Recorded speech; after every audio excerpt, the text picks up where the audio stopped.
Bienvenidos a 50 más IVA. Hoy nos adentraremos en la vida de uno de los héroes más emblemáticos de la independencia de Chile, Manuel Rodríguez. Antes de convertirse en el audaz guerrillero que todos conocemos, Manuel Rodríguez fue un estudiante dedicado y brillante. En este episodio de 50 más IVA, exploraremos sus años de formación, desde su infancia y educación primaria, hasta su destacada trayectoria como estudiante de Derecho en la Real Universidad de San Felipe.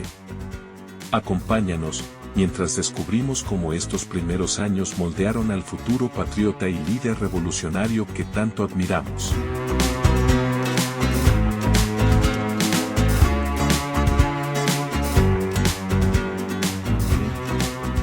Hablando de Manuel Rodríguez, lo más importante que podría señalar es que Manuel Rodríguez es el padre de la patria, ¿ya? Como otros padres de la patria que hay, que tiene a José Carrera, tiene a Bernardo Higgins, tiene a Rodríguez. Dice la historia también que hay un cuarto padre de la patria que es Juan Martínez de Rosas, que era un patriota de Concepción. También algunos dicen que la madre de la patria es Javiera Carrera, la hermana mayor de los Carrera. Sí. Todas esas personas tuvieron un rol tan importante en lo que somos nosotros hoy día, que es interesante conociendo un poco a la persona que hay detrás, pues, qué es lo que les pasó en su vida, cómo nacieron, dónde vivieron, dónde estudiaron, qué les pasaba, hasta que a todos esa encrucijada historia que fue el proceso de la independencia de Chile, que les llegó de España, ¿cierto? Cómo lo encontró, ¿ya? Y qué tenían ellos aprendido ya que hicieron lo que hicieron, ¿ya? Eso a mí me llama mucho la atención, Eduardo. Yo encuentro que es una cosa tan buena de poder buscar en la historia a las personas, no al héroe o al padre de la patria particularmente, porque nos dibujaron muy bien de distintas maneras en el colegio, qué sé yo, sus hazañas, ¿cierto? Las encrucijadas de la vida que los pusieron frente a la situación histórica, pero las personas son súper desconocidas. ¿Quién fue el papá? ¿Quién fue la mamá? Cómo crecieron como niños, cómo era su verdadera personalidad. ¿Te fijas? Porque a veces está todo muy ideologizado, o está todo muy encerrado en esquemas. Adornado. Claro, y uno pierde la perspectiva del ser humano. Así que eso, claro, yo creo que tiene un gran valor. Todos los países y las naciones necesitan ir construyendo su historia, moldeando su historia para ir definiendo lo que es la nación. Por lo tanto, hay una historia oficial, ¿cierto?, que va realzando las cosas positivas y no mostrando, ¿cierto?, las que no son tan positivas, ¿cierto? Porque como país nosotros tenemos que mirarnos en un espejo y vernos bonitos, ¿ya? Para sentirnos orgullosos de nuestro país. La historia, nosotros los chilenos no somos distintos a otros países y en nuestra historia tenemos episodios lindos y episodios no tan lindos. Sí, claro. Pero, por ejemplo, mira, todo lo que mencioné antes, el proceso de la independencia en Chile fue parte de un proceso mayor que se dio en toda Latinoamérica. Argentina, después Chile le mandó la escuadra libertadora al Perú, ¿cierto? Después Simón Bolívar venía a Venezuela, Colombia bajando, Bolivia, todo fue un proceso que se dio más o menos en la misma época, producto de cosas que estaban pasando en España y en el mundo, en Europa. Sí, Estados Unidos también había tenido su guerra de secesión. Consecuencias pues, también de las guerras napoleónicas, que Napoleón, ¿cierto?, invadió España y tomó prisionero al rey Fernando VII. Sí, claro. Entonces, de repente, imagínate, las colonias todos obedecían y le juraban lealtad al rey, no a la corona, al rey, a la persona del rey. El rey en su persona encarnaba el símbolo de unidad y de poder de las colonias. Entonces, de repente, todas las colonias se encontraron que el rey estaba prisionero de Napoleón. Entonces se produjo todo un desbarajuste en todas las colonias, y ahí emergen figuras, ¿cierto?, como Simón Bolívar, Francisco Miranda, San Martín, los chilenos acá. Pero ese proceso fue tan violento y tan complejo que todos los que participaron terminaron mal.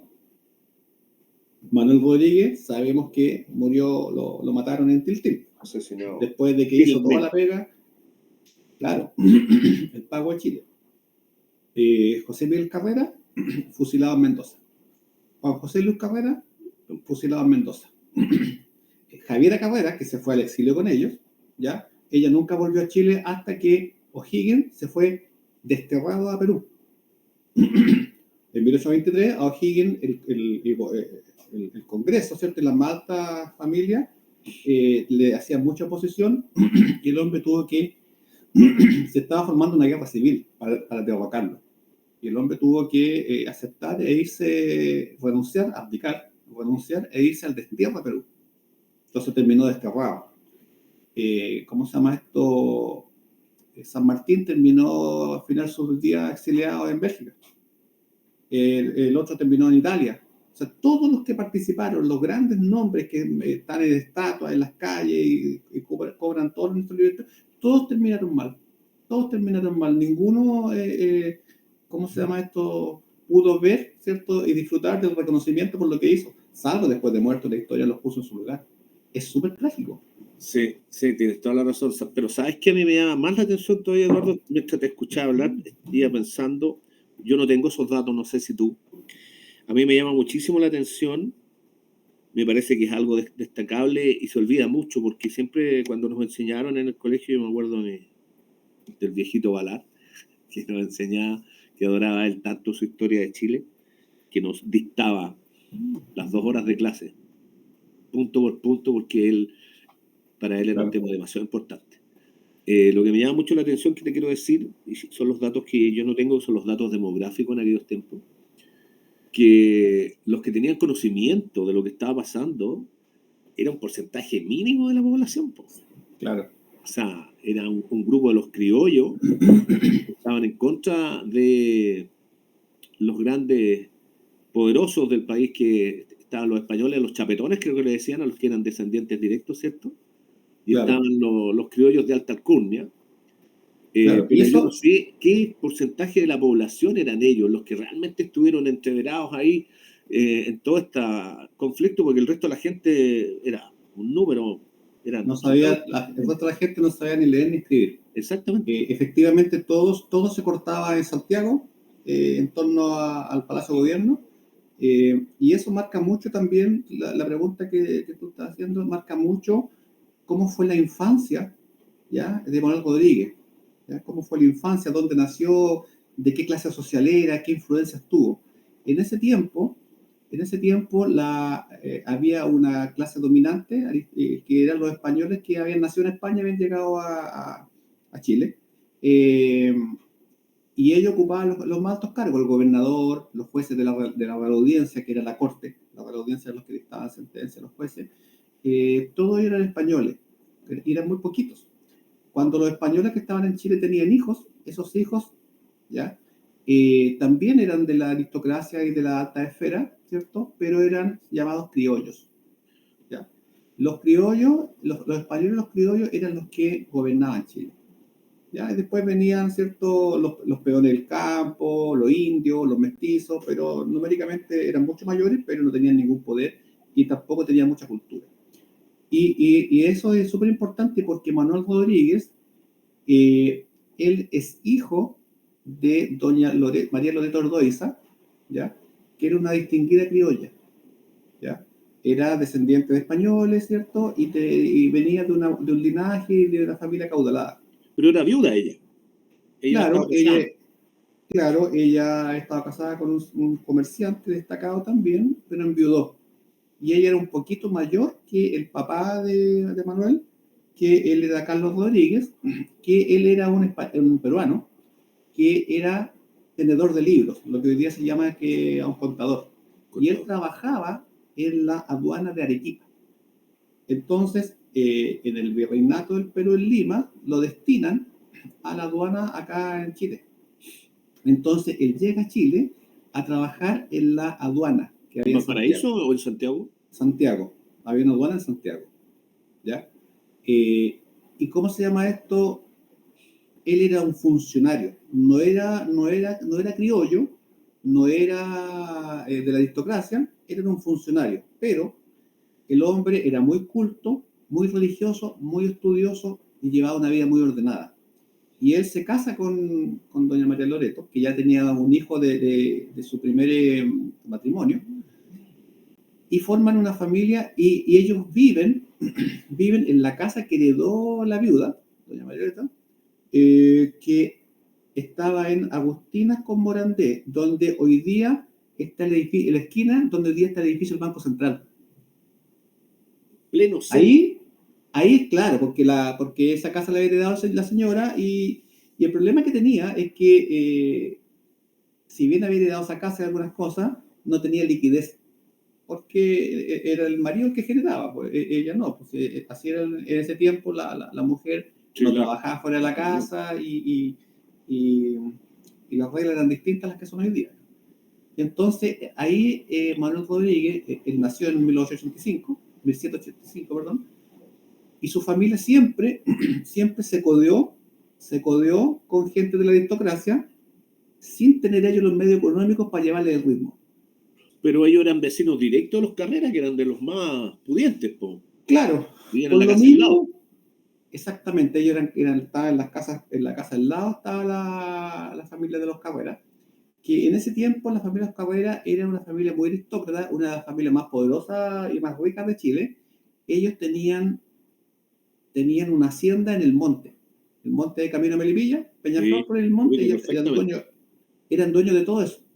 Y era una familia aristocrática. El papá de los Carrera, don Ignacio La Carrera, fue uno de los vocales de la Junta de Gobierno, ¿ya? De la primera Junta de Gobierno de septiembre de 1810. Entonces, la familia Manuel Rodríguez siempre vivió en la escasez, pero con dignidad. Entonces, mira, y fíjate que aquí hay un tema súper importante porque el papá de don Carlos, él pensaba, como era estudioso y ordenado y disciplinado, ¿cierto? Era un buen ciudadano, él pensaba que el mérito era un vehículo para ascender la sociedad. No era suficiente. El mérito. Claro que en esa época no era suficiente porque no había mucha movilidad social, digamos, pero él pensaba firmemente que el mérito, la disciplina, el estudio, eran suficientes como para un buen vehículo como para ir ascendiendo en la sociedad. Hola, Patricio. Patricio. Hola, Lamento no bienvenido. haber entrado tan tarde. No se preocupe, todo bien, Lamento bienvenido. Un gusto de poder saludarlo en vivo esta vez. Encantado, Fernando. Claro, ahí, bueno, después nos arreglamos con un asado Eso, ahí algo a ver qué hacer. o un mariscal. Ya. Por ahí, mariscal mejor. Voy a prender una ampolleta porque está muy oscuro. Claro. Oye, Eduardo, cuando tú haces referencia a esto de la movilidad social, eso ocurría ahí, solamente ahí en Santiago, y a ese nivel, en esas 2 cuadras, digamos. Claro, bueno, hay que tener en cuenta que en esa época Chile no era Chile, porque todavía No, éramos una capitanía general, ¿cierto? Y no existía el Chile como país, ¿ya? Pero la actividad principalmente se realizaba en Santiago, Concepción, ¿ya? Y un poquito Coquimbo. Eso era Chile, ¿ya? Entre Concepción, Coquimbo, es donde había presencia del Estado, donde había presencia, mayor concentración urbana. De Concepción para el sur estaba todo lo que la Araucanía, ¿ya? Que ahí en ese tiempo había una frontera ahí, donde los mapuches tenían sus dominios y los españoles de ahí para acá. Por eso que toda esa zona se llama la región de la frontera, porque ahí se estableció una frontera, ¿cierto?, entre los mapuches y los españoles. Pero era eso, digamos, Chile no existía, digamos, y no es lo que conocemos hoy día en nuestro territorio tan largo, digamos. Entonces, volviendo al tema, el papá de Manuel Rodríguez pensaba que el niño tenía que estudiar. Pero en esa época, ya siendo chico, Manuel Rodríguez tenía características que tímidamente empezaron a manifestarse y que después vemos con mucha fuerza en su vida pública. Manuel Rodríguez desde chico le gustaba andar en la calle, ¿ya? Le gustaba andar en la calle, siempre andaba con piedras en los bolsillos, andaba juntándose con gente, se arrancaba, iba, no sé, al otro lado de Mapocho, a todos los sectores más populares de Santiago, siendo chico. Y había algo en la calle que lo llamaba, que lo atraía, y él se sentía muy cómodo. A la mamá le costaba entrarlo a la casa todos los días, ¿ya? Entonces, eso fue una parte de su personalidad que después vamos a ver cómo se cristaliza. Parece que lo acompañó toda la vida eso, ¿ah? Sí, pues, toda la vida. ¿Y cómo se llama esto? Entonces el papá, don Carlos Rodríguez, quería que Manuel estudiara en el colegio.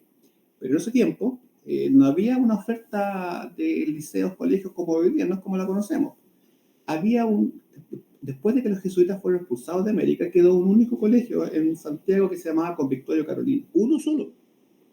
Y donde iban todos los aristócratas, los hijos de los aristócratas, y que quedaba ahí donde está hoy día actualmente el edificio del Congreso Antiguo, frente al Palacio de los Tribunales. Ya. El antiguo Congreso, ahí estaba el colegio. Sí. Y el problema, hay un problema que le pasa hoy día a muchas familias actuales, la mensualidad o la colegiatura, ¿no? Porque era caro y ¿cómo se llama esto? Ellos no tenían los medios como llegar entonces el papá, don Carlos Rodríguez, va al colegio a hablar con el rector. Perdona, Eduardo, ¿ese colegio era religioso? Sí, pues. En esa época, la Iglesia Católica tenía cargo la educación, tenía cargo los cementerios, tenía cargo el registro civil, era católico. ¿Cachai? Porque la presencia de la Iglesia Católica en esa época era muy, muy fuerte, no como la conocemos actualmente, era muy intensa.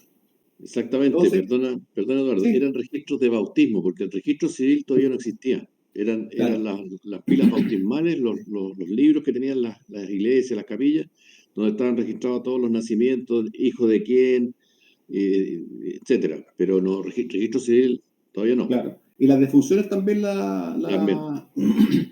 ya en el tiempo Diego Portal empezó a flaquearse porque Diego Portal empezó a quitarle a separar el estado laico de la iglesia. Pero sí, Fernando, era un colegio católico. Así que la iglesia era la que cobraba fuerte. Sí, po.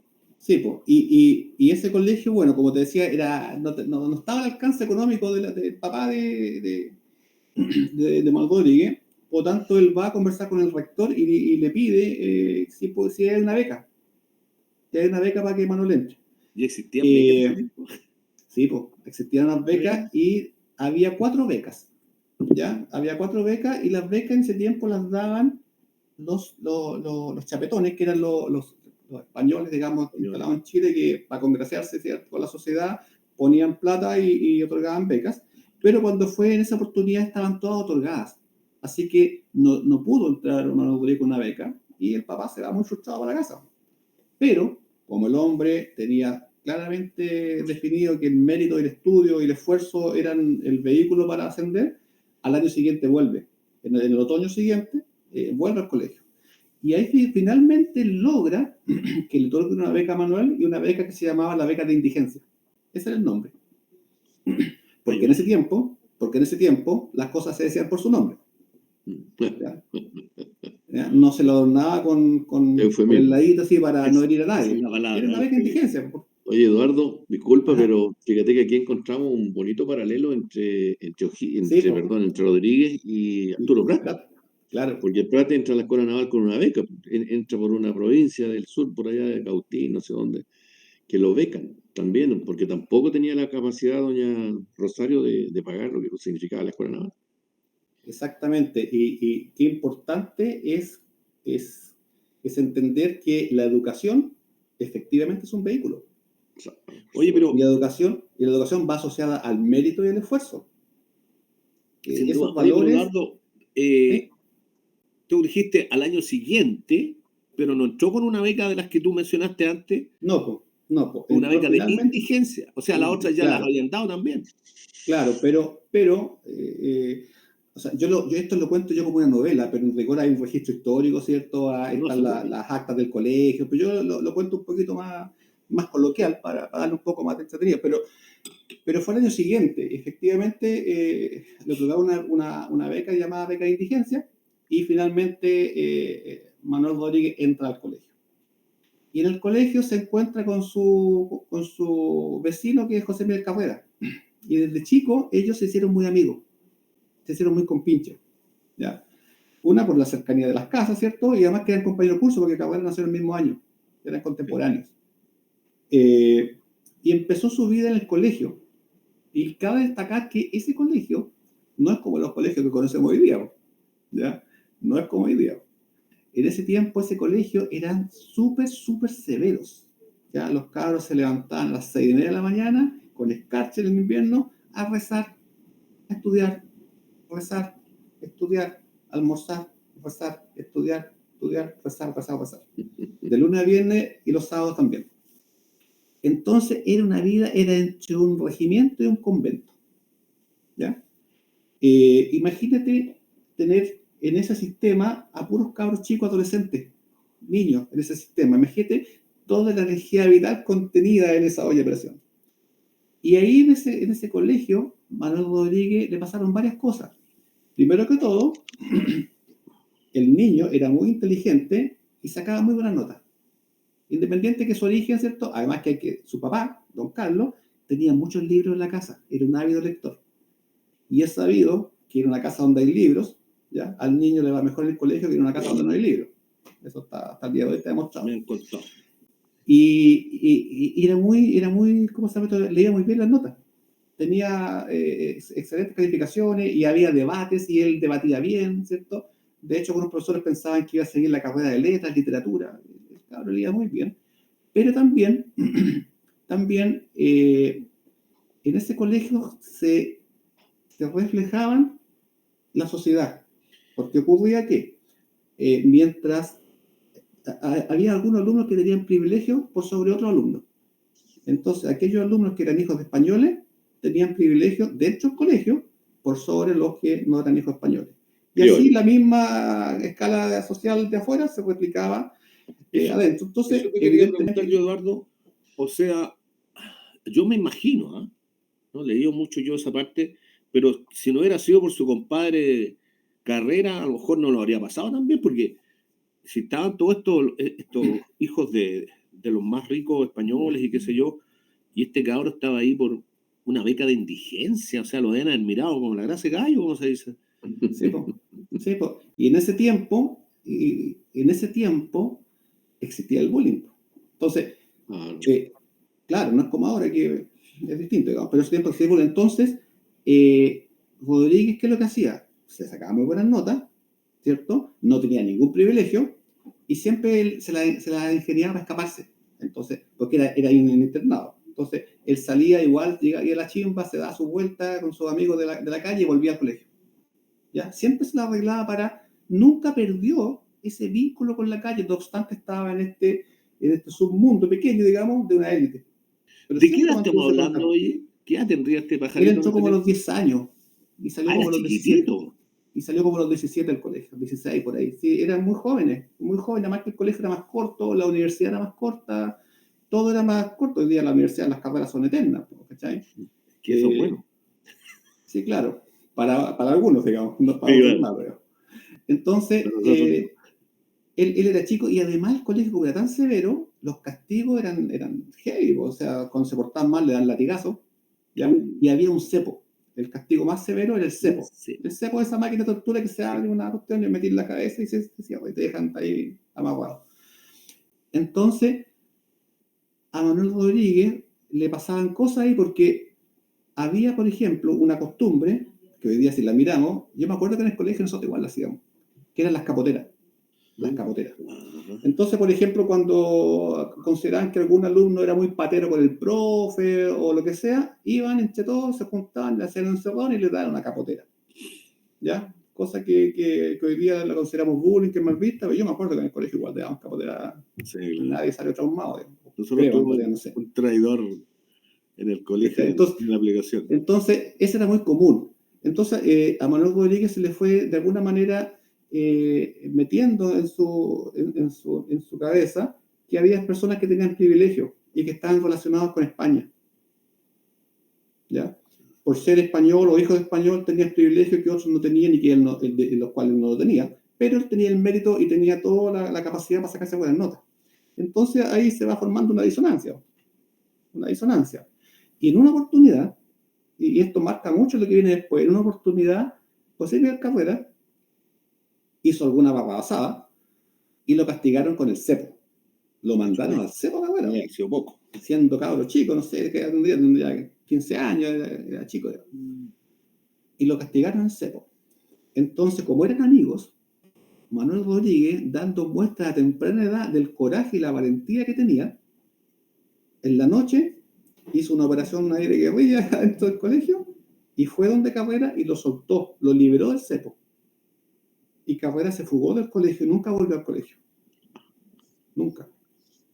Después, bueno, Carrera, como tenía muchas lucas, el papá lo mandó a estudiar a Lima. ¿Ya?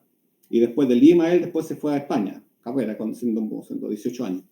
Oye, Eduardo, Pero, Manuel, ¿sí? permíteme una cortita, que cuando nombraste el cepo, me recuerda cuando está Manuel Rodríguez siendo perseguido arduamente por Casimiro Marcó del Pont, y lo pillan en una iglesia, en un convento, no sé, que había cepo. Entonces, rápidamente Manuel Rodríguez le dice, oiga, métame al cepo, y lo meten al cepo, y se ponen el cepo ahí, y cuando entran el tipo finge estar ebrio, Claro. y pasan de largo porque era un preso que estaba curado. Una huella No cualquiera. Claro, no y se valía salvó nada. por el cepo. Y el otro alcance que te quería hacer respecto de su capacidad de oratoria, una vez que, me voy a adelantar tal vez un poquito, pero te voy a seguir escuchando con mucha atención, pero una vez que se titula abogado, él desarrolla una capacidad de rétor extraordinaria, con su famoso Aún tenemos patria ciudadano, compatriota, Aún tenemos patria. Levanta todo un alicaído estado de ánimo con el don de la palabra, él logra Claro. un repunte notable, y por eso que es muy recordado esa frase. Claro. Claro, él tenía el don de la palabra. De hecho, cuando sale del colegio, los profesores pensaban que él iba a ser un escritor, se dedicara a las letras. Y eso lo tuvo desde chico, porque en ese colegio los días sábados hacían no me acuerdo las cosas, sabatinas serían, porque se preparaban y ponían ciertos temas, ¿ya? Y los alumnos iban a debates. Perfecto. ¿Ya? Y además los sábados iban los apoderados a verlos también, y debatían. Bien. Mira, hace 200 años se hacía eso y hoy día eso ya no existe. Hoy día por redes sociales te troleas. Sí, En ese claro. tiempo los cabros en el colegio tenían que debatir con público, con argumentos, y ganaba el que tenía más argumentos. Y él siempre se destacaba ahí. En la Universidad de Andrés Bello todavía enseñamos debate. Bien, bien. Eso tiene que ser un valor. Sí, Tiene que ser un capacidad valor. argumentativa. Claro. En capacidad de argumentar y exponer ideas, respetar ideas y no atacar personas. Claro. Defender ideas, pero no atacar personas, pero defenderlas con fuerza, con coraje. Claro, con argumentos, Claro. con Eso, Con conocimiento. argumentos, con ese argumentos. es un valor. Es un gran valor eso, que hay que hacer todo lo posible porque no muera. Mira, el otro día, perdón, Eduardo, tuvimos una pequeña reunión de amigos y salió la típica frase que no hay que hablar de política, qué sé yo. Yo me quedé calladito, no dije nada, pero yo siempre he escuchado con pena frases como esa, porque yo puedo estar en la vereda al frente de la creencia ideológica política de una persona, de un amigo, de un compañero, pero a mí no me cae en la cabeza no respetarlo. Hay toda una historia, hay toda una argumentación, un sistema de creencias, ¿te fijáis? Y a mí me parece bien triste eso, porque yo creo que esto de ser capaz de argumentar en contra o a favor, o escuchar, solamente escuchar, pero por sobre todo ser capaz de respetar a la persona que hay detrás de esa creencia, es un valor fantástico. Adelante usted. Hay otros que dicen que la democracia es el gobierno de los que piensan como yo. Ah, seguro, Ajá. seguro. Y hay un gran filósofo que se me escapa el apellido ahora, pero da lo mismo. Dice, no estoy de acuerdo con lo que piensas, pero daría mi vida porque puedas exponer tus ideas. Sí, Sí, claro. sí, es Sí, bien sí, la he claro. escuchado Es un también. francés, es un francés. Pero bueno, Volvamos Claro, a Manuel y Rodríguez. claramente y bueno, y eso él no pasaba debatía. en los carolinos. Po. Bueno, en el O'Higgins colegio se estudió en hacía, los Carolinos, perdón Eduardo, O'Higgins también estudió en los Carolinos, ¿o no? no estoy seguro, él estudió muy temprano, a muy temprana edad, él estudió en una escuela en Chillán, pero una escuela mapuche. Él fue compañero de muchos mapuches. Sí, exacto. O'Higgins tenía una muy alta estima por el pueblo mapuche. Después O'Higgins, él era agricultor, porque administraba la hacienda que le regaló su papá, digamos. ¿Ya? Porque si bien no lo reconocieron, nunca le faltó nada, digamos. Tenía muchas lucas. Y de hecho, él comerciaba con los mapuches. Y los mapuches lo querían mucho. Y él lo admiraba. De hecho, la logia lautarina, donde fue uno de los fundadores O'Higgins, le puso Lautarina el nombre de Lautaro, digamos, el gran cacique Toqui Mapuche. Toki, Eh, cuyo verdadero nombre era Lef Traro, que significa Sí. halcón veloz. No Claro. Lautaro, Lef Traro.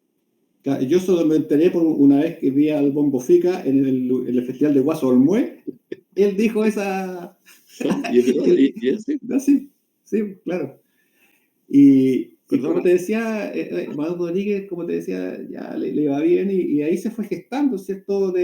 Tímidamente un resentimiento hacia los privilegios y la dominación española, ¿ya?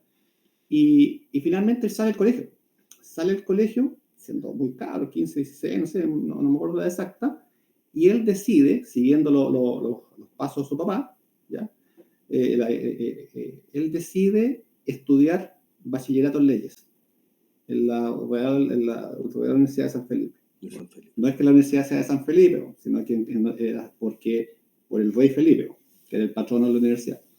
Pues yo cuando era cabro chico decía, pues en San Felipe no hay universidad, ¿a dónde estudiaba? ¿Dónde hay universidad en San Felipe? ¿De dónde? Sí, Oye, sí. mucha gente hasta el día de hoy creen que hubo una universidad en San Felipe, sí es cierto. Claro, Tenéis no, que decirle que es bueno. Menos por el mal que rey ahora hay Felipe. una universidad de los Andes, entonces ahora hay dos universidades en el área.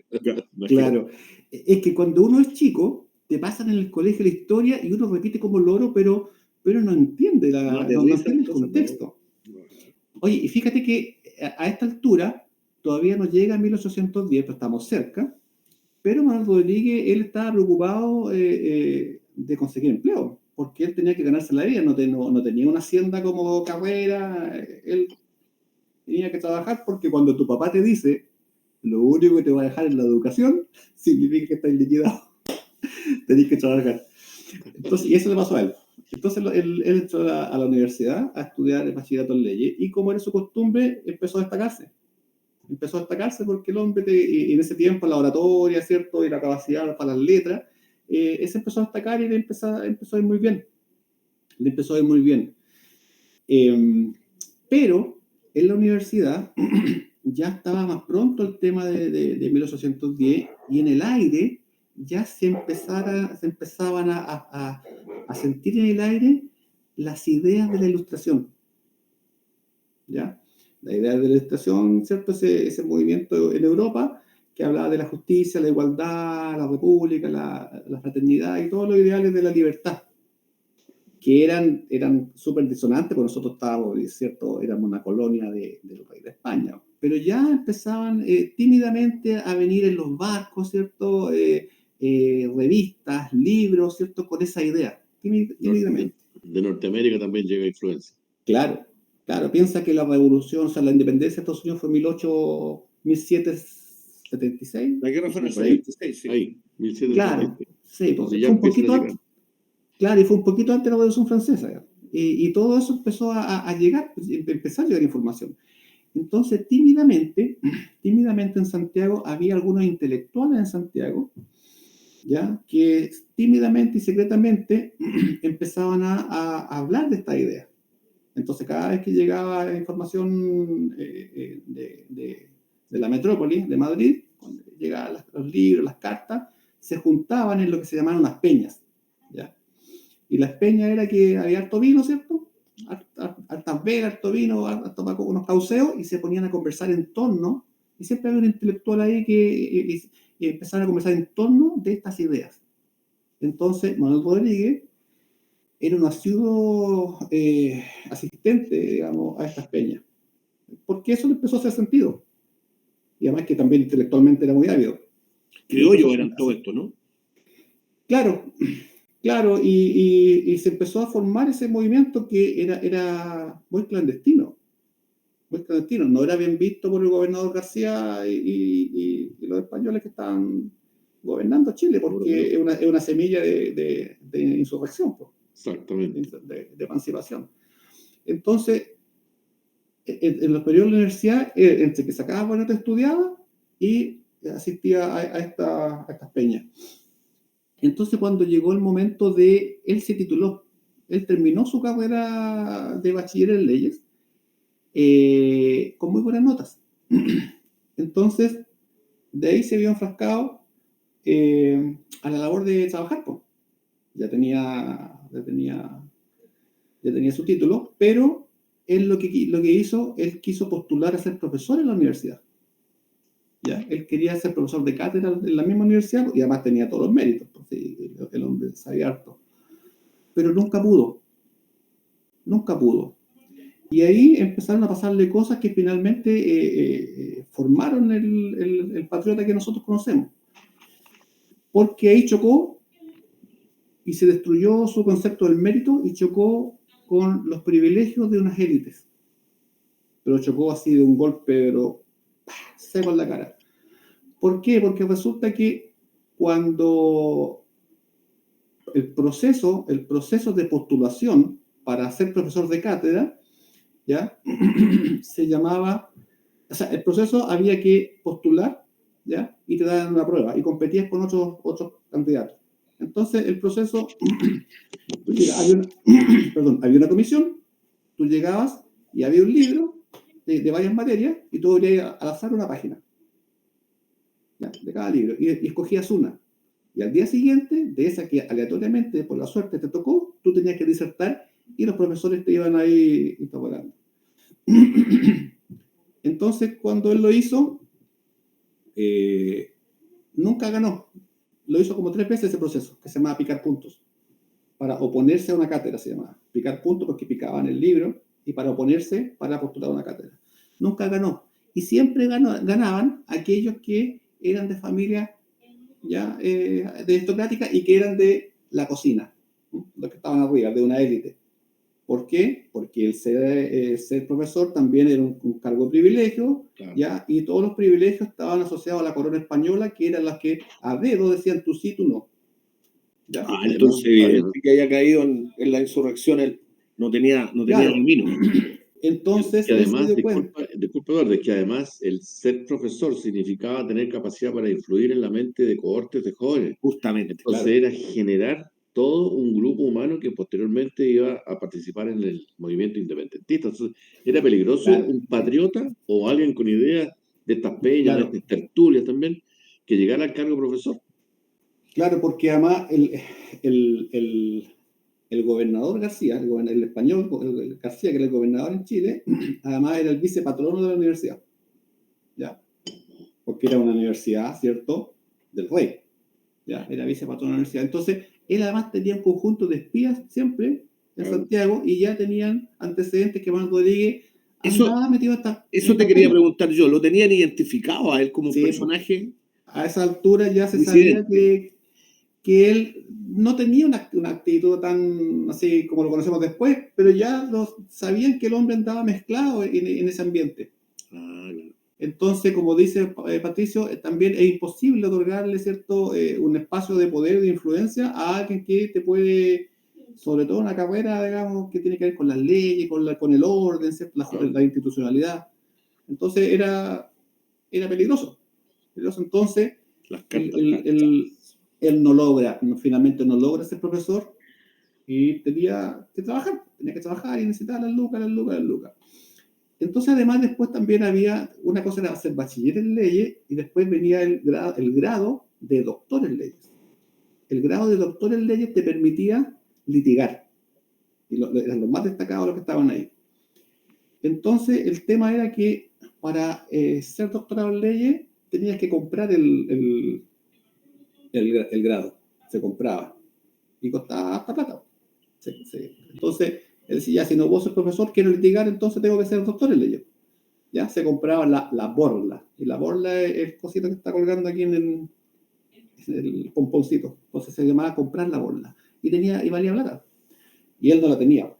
Entonces, habían también unos mecanismos que para comprar esa, que también el equivalente ahora la podía comprar en cuotas. ¿Ya? Entonces había que postular a eso. ¿Ya? También le fue negada. Porque eso también lo da lo de la universidad. También le fue negada. También él también ofreció, porque todo esto hay cartas, no es que se me ocurra, como conversábamos otro día también, está toda una de las fuentes de la historia son las cartas, todo el registro epistolar que hay, todo esto está en las cartas, y él le manda también la carta a la universidad diciendo, mira, él le propone algo, le propongo, en términos coloquiales, les propongo yo hacer los interinatos gratis.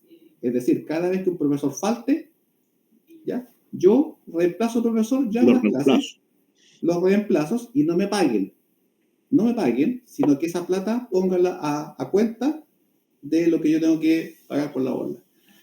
Y esas solicitudes estuvieron más de un año en el escritorio de García, del gobernador. O sea, claramente. Nunca se lo otorgaron. Entonces, el gallo ya tenía sus veintitantos, estamos hablando de 1810, pues. Tenía 25 años, y se había encontrado siempre de frente y chocado contra la autoridad de España y contra los privilegios, porque convengamos que esos privilegios no le demos sentido privilegio que se le da hoy día, sino que piensa que España era un imperio y nosotros éramos una colonia. Por lo tanto, los que están en la colonia arriba, gobernando la colonia, tienen que ser siempre leales a España. ¿Cachai? No puede ser de otra manera. Entonces, claro que se le otorgaba privilegios porque con razón, tenían que gobernar, tenían que ser los doctores en leyes para estar en la Real Audiencia, tenían que ser la clase dominante. Y de alguna manera todo eso fue forjando esa ansia de emancipación en Manuel Rodríguez. ¿Ya? Y eso, fíjate que justamente ahí lo pilla el 18 de septiembre de 1810, sorprende a Manuel Rodríguez con 25 años, sin plata, y tremendamente frustrado.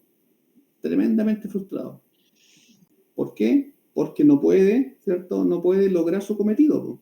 No puede hacer realidad la meritocracia. No puede. Porque choca de frente con toda la muralla que le pone la corona española. Y eso es uno de los principales motores que lo impulsan, ¿cierto?, a tener la vida pública que todos conocemos. Porque cuando viene la historia, cuando hay un suceso histórico, los que participan ahí no es que iban caminando por la calle, mira, hay una independencia, me meto. No, claro. No es así, pues. Claramente, lo que conversamos al inicio, claramente todo se confabula para que él termine en esta situación involucrado hasta el cuello. Imagínate, el mismo hecho que a mí, como te comentaba al principio, y que me llama tanto la atención, que él de manera natural tuviera esta tendencia a relacionarse tanto con la gente del pueblo, que no era su gente, no era su tradición, no era su educación, su cultura, porque él era de una familia bien educada, pero por otro lado, si lo vemos de esta manera, pienso yo, corrígeme tú, Eduardo, él era un accidente en esta estructura social, porque él no era simpatizante, digamos, del sistema, no tenía dinero, no tenía medios, pero él tuvo el acceso a la cultura y al conocimiento que le permitía ver todo lo que estaba pasando. Y más encima entra al convento carolino, imagínate, que era una cosa absolutamente para la élite, como tú bien describías, que eran los que tenían que mantener los hilos que venían de la madre patria. Entonces, todos los elementos desde chiquitito a él lo forman para que llegado el momento, esta misma negativa, que es obvia y evidente, de no dejarlo acceder a lo que él quería, termina por ponerlo en la posición en que estaba, más allá, él comprometido con las ideas de emancipación, él comprometido con el conocimiento del pueblo, con la injusticia social que él podía palpar en su propia persona. ¿Cómo no se iba a involucrar? Pues está pintado. Y él siempre estuvo con esa idea, como dices tú, pero siempre estuvo con su problema de que necesitaba trabajar. De hecho, para la primera Junta de Gobierno, 18 de septiembre de 1810, él no hace nada. Él en ese momento, en ese periodo, él estaba tratando de ser doctor en leyes. Él no participa en la Junta. ¿Ya? Si bien la observa con atención, porque fue todo un evento en Santiago, él no participa. ¿Cuándo se involucra él? A finales de 1811. ¿Por qué? Porque en julio de 1811 vuelve a Chile su gran amigo de la infancia, José Miguel Carrera. Vuelve de España. ¿Ya? Y cuando llega a Chile, José Miguel Carrera, ya se baja del avión, ¿cierto? Hace el check-in y dice, ¿qué está pasando? No, y Carrera rápidamente le da un golpe de timón al proceso y él es el que lanza el proceso de independencia. El mérito de Carrera, dentro de todos los méritos que tiene, es que cuando fue la Junta de Gobierno de 1810 no pasó nada. Nada. Fue una tímida declaración de que teníamos una Junta, que nos íbamos a gobernar mientras el rey en España estuviera preso. La Junta le juró lealtad al rey que estaba preso. Cuando fue la Junta no pasó nada. Los jueces de la Real Audiencia siguieron dictando leyes. Mateo Torio Zambrano era un realista absoluto, que incluso Claro. tiene un cierto pudor de asumir la presidencia de esta Junta, Sí, porque tenía un cierto olor a que... Pero cuando el obispo Santiago No, va a hablar con él, y el obispo conversa y le dice a don Mateo, le dice, esto es lo que debemos hacer por nuestra lealtad a Fernando. Y es así Claro. como lo convence. Es totalmente realista la Junta. Claro, y además, fíjate, la Junta,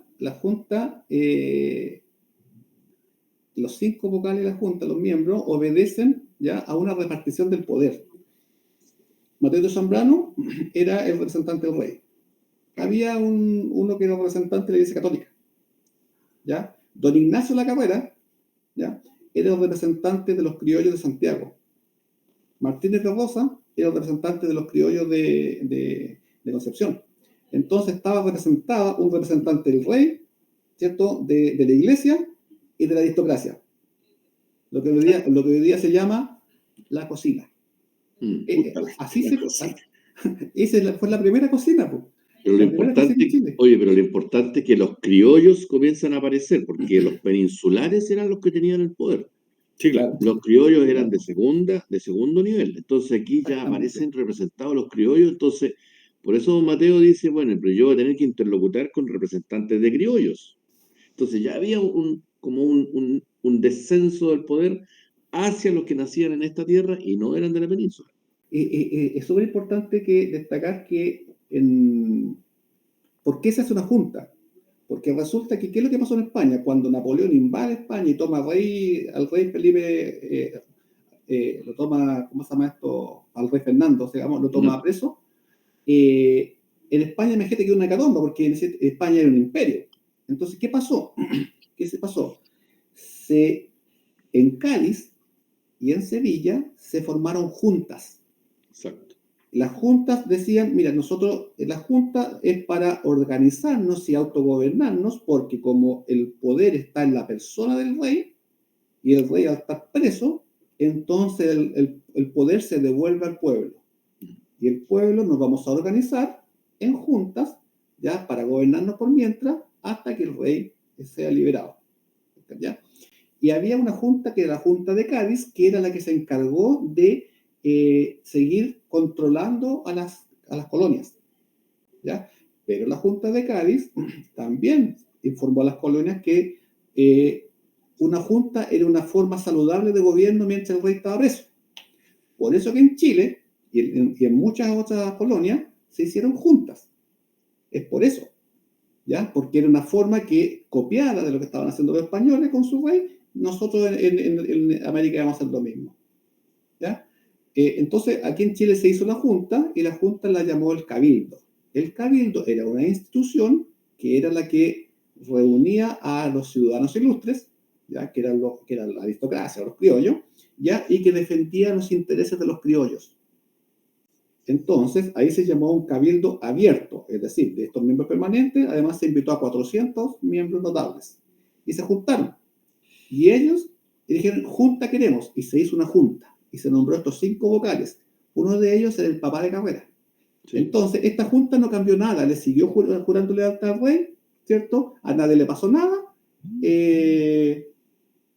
¿Cómo se llama? A nadie le pasó nada. Y todo siguió normal, porque era lo que estaba pasando en España acá. Pero tímidamente empezó a destacarse algunos que se llamaron los patriotas, porque habían bandos políticos, los realistas y los patriotas. Los patriotas querían ya la emancipación. Ahí estaba O'Higgins, estaba uno de los principales era Juan Martínez de Rosas, y en algún momento tenemos que hablar de él porque es el cuarto padre de la patria y no está muy no muy conocido. Claro. No. Entonces no pasaba nada. Después tímidamente se hizo un congreso. Entonces cuando vuelve Carrera, él Ahí, dice, no, pues, ¿sabes? Porque él venía de España, él venía con una visión completamente distinta. ¿Ya? Él había peleado con los ejércitos del rey, a él lo tomaron preso en España cuando dijo que se iba a venir. Porque él dijo en España, cuando se enteró que estaba la Junta, y estaba su papá ahí, y dijo, esto es la emancipación. Se le vendió la ampolleta, entonces pidió la licencia del ejército del rey para volverse a Chile diciendo que tenía que venirse a hacerse cargo de los asuntos de la familia porque su papá estaba muy viejito. Y no le creyeron, lo metieron preso, estuvo un mes preso. Porque le dijeron, claro, si tú te vas, porque además el gallo ya era destacado, era un oficial destacado en las batallas, porque tenía hartas medallas. Húsar de Entonces, Galicia, creo que era, Húsar de Galicia. Húsares de Galicia, claro. Y tenía hartas batallas en el cuerpo, era muy, muy vibrante, tenía mucha... Era un militar de carrera, aparte del apellido, Exactamente. pero era un militar. Eso es lo que de repente se hace el contrapunto con O'Higgins, que era un diputado, que Y no era tenía agricultor, formación militar, que fue claro, Maquena el que lo pudo apapachar ahí para que O'Higgins pudiese tener concepto de táctica. Era un estadista, claro, pero Carrera era un militar claro. fogueado en guerra. Y él llega a Chile a los 26 años, ¿ya? Y como dices tú, Patricio, era un militar con mucha experiencia, y fogueado y ganador, pues victorioso. Sí, Y sí. él dice, no, este proceso hay que cortarlo y nosotros necesitamos la emancipación. Y es él el que da un golpe de Estado, disuelve el Congreso y dice, no, aquí somos chilenos, seamos un país, hizo una bandera y todo lo que tenemos que hablar otro capítulo de Carrera, porque también es un Sí, personaje, pero tremendo, tremendo. sí, Qué pues bueno. su vida es una tragedia griega, digamos, pero es un personaje tremendo.